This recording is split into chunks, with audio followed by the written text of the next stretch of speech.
Hi, everybody. Dr. Larry, the author of Save Baseball, a prescription for the major leagues, with you once again. And today we're going to talk a little bit about minor league baseball. And there's some interesting things that have happened the last couple of years in the minor leagues, which are definitely impacting what happens and what is happening at the major league level. So you might be completely not interested in minor league baseball, but hopefully by the end of this video, you'll change your mind. Minor league baseball is amazing. And if you live in a minor league town or if you love minor league baseball, I would love for you to put some comments below and share why you love minor league baseball.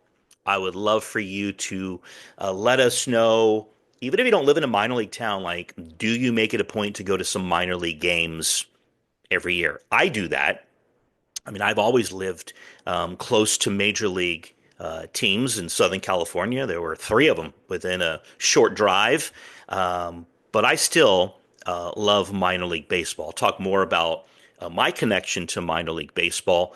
But there's been some interesting studies and comparisons being done, most recently by the good folks at Baseball America. If you're not familiar with Baseball America, this is not a commercial for them, uh, but you should check them out.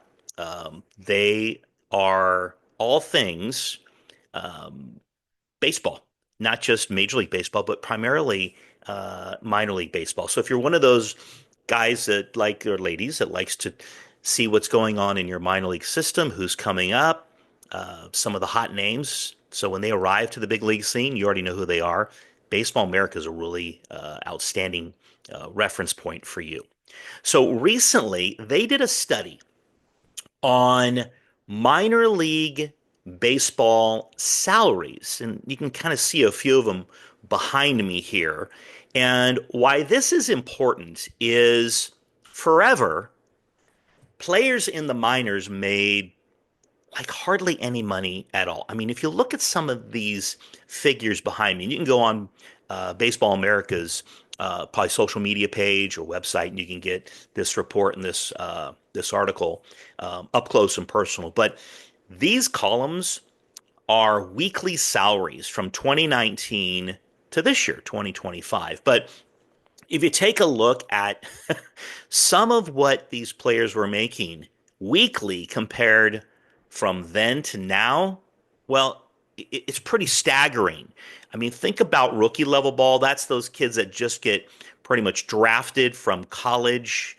Their season has ended and they go right to rookie ball, a lot of them. Or maybe they're free agent signings. And so that's the lowest level. So in 2019, they were making 290 a week. Now they're making 700. So that's a significant jump, but you can kind of go down the list here. And again, jump on Baseball America's website, social media accounts, and you can kind of see a little bit more in detail. But what resonated with me is a couple of things. First of all, well, salaries have greatly increased tremendously, not just recently, but going back just even a few years before this study was done. So if salaries have doubled or tripled in just 6 years, we'll talk about why that's important. Is there an impact? Well, of course there is, but my experience with minor league baseball goes back to, well, about 30 years ago. I was in college and I was a communication major, radio, TV, film, and my goal, my dream was to be a Major League Baseball broadcaster. And I started out when I was in college doing some games for a team in Southern California called the San Bernardino Spirit. And at the time, San Bernardino Spirit was a single A, high A California League affiliate of the Mariners. Ken Griffey Jr. played there the year before I arrived, or a couple of years before I got there. But they had some tremendous ball players come through San Bernardino. And at the time, San Bernardino was known as Spirit Land, which was in reference to their ballpark and their incredible atmosphere that they had created. for the fans in San Bernardino. There was nothing like Spiritland in the California League. And I had a chance the first year just to kind of be around the guys that were doing the play-by-play on the radio. They let me sit in the booth and do stats and kind of hang out with them, and it was really, really a great experience. It got my juices flowing, whetted my appetite for wanting to do it myself. So the next year, I was still in college, and they only did weekend games on the radio. They didn't do weekday games at all. So it really worked well with my schedule. And I became the number two guy, which meant I did a few innings every night on Fridays and Saturdays and Sundays. Initially, it was probably horrible because I'd never done it before. But at the time, I'd also was working on a TV show that I had created in Orange County. So I was doing some TV and doing some minor league broadcasting. But I fell in love with minor league baseball because of the atmosphere. Fans get close to the action. They're close to the players. The players are extremely accessible. They're appreciative for the most part. They love signing autographs. They love talking to the fans. And it's really cool for fans to be able to build those relationships with these players that some of them are going to make it to the major leagues. Not many, very few, but that's kind of cool. It's also for families extremely affordable. So you can go to the game for a fraction of what a major league ball game costs. That's also in my book as well, breakdown of what it costs to go to a major league game. It's staggering if you haven't checked it out lately. And so minor league baseball not only is affordable and you can get close to the action, but it is a lot of fun. It is so much fun to go to the games. The atmosphere is all about fans. It's fan centric. And what's happened in Major League Baseball in the last maybe even decade is they've stolen some of the between inning promotions and fun things that minor league baseball does, which is very engaging for fans, and they've actually brought it to the major league level. So if you go to a major league game, you might see a between inning promotion. The Angels do something where the kid goes and steals third, if you will. My son got the chance to do that some years ago, and so that's a big one. That's exciting at the major league level, but that was all taken from minor leagues. So minor league baseball is fun. It's accessible. And I would love to know your stories around why you love minor league baseball as well. It's really cool to be able to see. This is what a Major League Baseball ballpark is looking like these days. Here's a minor league ballpark. I think that's Durham back there. Whoops, that you might be able to see. So I would love to be able to go to a ballpark. To this ballpark and check it out. I've been to some AAA games, but this is really interesting because going back to the salary component, when I was in when I was in minor league baseball, I made no money. The players who were not big signing bonus babies, if you will, they made hardly anything. But it's nice to see the players today, you know, getting a few more bucks in their pocket than they used to. So today, the playing conditions are so much better. The lighting, and that makes a big difference. Better housing, nutrition. These things are so far advanced from when I was in the minor leagues. And it's so interesting that the not only the salaries have increased, but the per diems. When a team goes on the road, even in minor league baseball, their players and coaches and staff are given a per diem. When I was then later, I was with the Rancho Cucamonga Quakes because that team from San Bernardino moved to Rancho Cucamonga. I remember getting on the bus for a road trip, and they would hand me an envelope full of cash. I'm not so sure they do that still today, but that was my per diem for the road trip. Back then, it was $11 a day. Um, how did we make $11 a day stretch? Even a few years ago, that was not much money. You really couldn't eat three meals on $11 a day. Back in the 90s, there's no way. So how did we do it? Well, we stayed at hotels, but they didn't have the free breakfast like they do now, so that was not an option. So a lot of guys would sleep till noon, go have lunch, and then the ball clubs, the home team would always feed the visiting team. And we would do the same when teams came to visit us. So you get a free meal at the ballpark. You spent some of that money, at lunch, and maybe you went out a little later after the game and grabbed a hamburger or something. So we had to be creative back in those days, but it is that's increased as well, which I think is really great.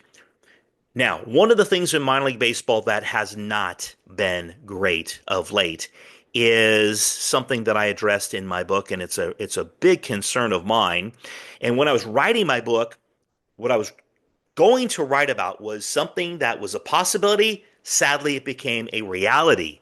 What I'm referring to is that in 2021, Major League Baseball decided to contract or reduce the number of affiliated minor league teams from 160 teams down to 120.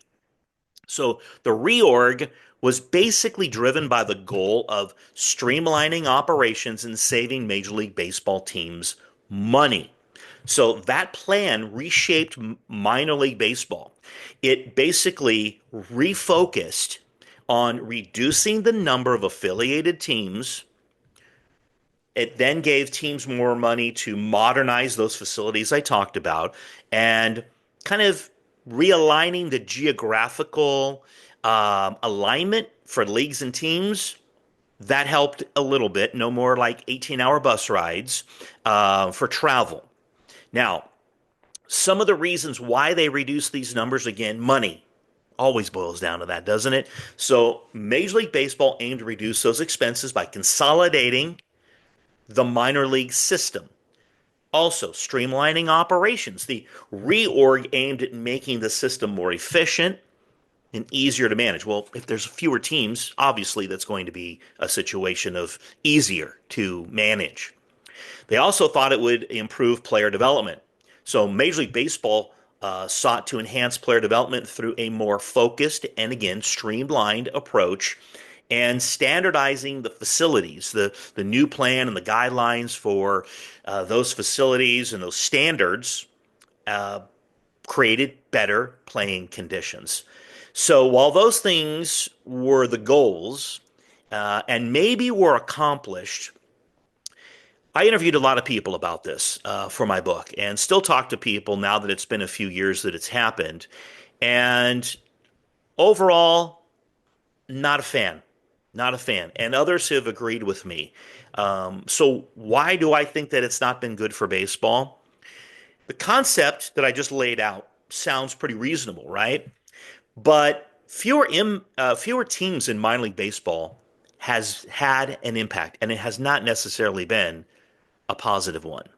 So the impact on players, well, fewer teams, fewer players that you can develop. So that has been a challenge. So the reduction on minor league teams definitely has meant fewer opportunities for players to develop, play baseball in a professional, official situation and games during their development years, especially their draft years. Certainly for those players in short season rookie leagues, in the amateur draft, that was also slashed in half the number of rounds, making it more difficult for younger players to reach the major leagues. The contraction of the number of teams from 160 to 120 also led to a decrease in MLB's direct presence in minor league cities. Some cities had their teams disappear. Well, they had to go somewhere. 40 teams disappeared. So they were completely eliminated. And others were then no longer affiliated with a major league club. I'll give you an example. Billings, Montana. That was a Cincinnati Reds affiliate for years. You could go to Billings, Montana, and you'd see people around town wearing a Cincinnati Reds hat, t-shirt. They created a fan base of Cincinnati Reds fans in Billings, Montana. That's one example of probably close to 160 places. When I was with the Rancho Cucamonga Quakes, we became a Padre affiliate. People in Rancho Cucamonga, Southern California, not far at all from LA, but an hour's drive without traffic, were Padre fans because they had the local team affiliated with a major league club. So that was basic free advertising for Major League Baseball. That has hurt the game. So Billings, Montana, no longer a Reds affiliate. I don't think they're affiliated at all. I think they're an independent team now. And what's the reason to be a Cincinnati Reds fan anymore in Billings, Montana? None. So many of these teams found themselves in a really difficult situation. And I talked to some of these owners as this was starting to progress, and they were extremely upset and frustrated with Major League Baseball. Being affiliated with a Major League Baseball team is excellent for your marketing. Think about, the team in Rancho Cucamonga. They were a Padre affiliate. So they could capitalize on that major league connection. We had major leaguers coming up the freeway from San Diego, less than a 2 hour drive for rehab assignments. That was so exciting for fans, the players on that team. That was also in the California League. It was a level, Class A, benefited greatly from having major leaguers come and spend, a few days with them. I loved it as well as the broadcaster. It was really cool. So it just has really cut down the footprint of Major League Baseball in those cities. It has been an economic uh, negative impact to those communities that really relied on baseball teams playing games and also visiting teams and fans coming to their town. Hotels and restaurants, jobs were eliminated for people. So it's had, I think, more of a negative impact than a positive one. It's truly been something that has been sought for quite a long time by Major League Baseball, wanting to save money, but I think having fewer players to develop, fewer teams to have those players on their rosters has negatively impacted the Major League Baseball organizations as well as those cities that lost their team. Maybe you experienced that. I would love to know again your connection with minor league baseball. If you've got one, share some stories. And if your team left town and your franchise disappeared because of what I'm talking about, share that story as well. Thank you for weighing in. I'm loving the conversation we're having in the channel, so keep that going. So as always, please like the videos, comment as I just mentioned, subscribe, and share. As always, for the love of the game, I'm Dr. Larry.